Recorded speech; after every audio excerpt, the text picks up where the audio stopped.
then, as long as the student met a minimum passing score, we let them go on to the next grade or go on to the next course. And it's only after they finish that unit that then we give them feedback. We give them grades to tell them, here's how you did. But all the students, as long as they're meeting that minimum passing score, are just moving on from one level to the next. But in the process, a lot of them develop gaps.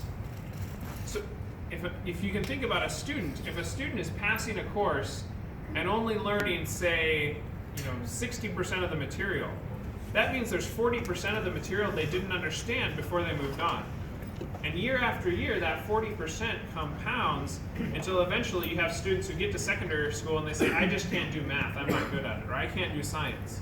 And it's not that they lack the intellectual ability to do math or do science, it's that they have so many gaps in their understanding that the topics are just confusing to them.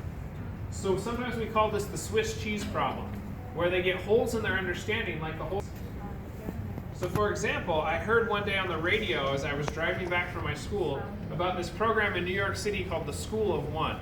It's now called Teach to One. And in this school, what they did was every day a student comes in and they look at those screens, those TV screens like you see in an airport. And the screen shows every student what their custom learning activities are going to be for that day. So the student goes to their learning activities. At the end of the day, they take a little quiz, and the quiz measures, did that student learn what they needed to learn that day? Then when the students go home, overnight they have a computer system. And the computer system has a large bank of lots of different activities for students to do. Some of them are online computer-based activities, but a lot of the activities are group activities with peers or activities with teachers. And so the computer has all these activities, and then it has all this data about the students' learning.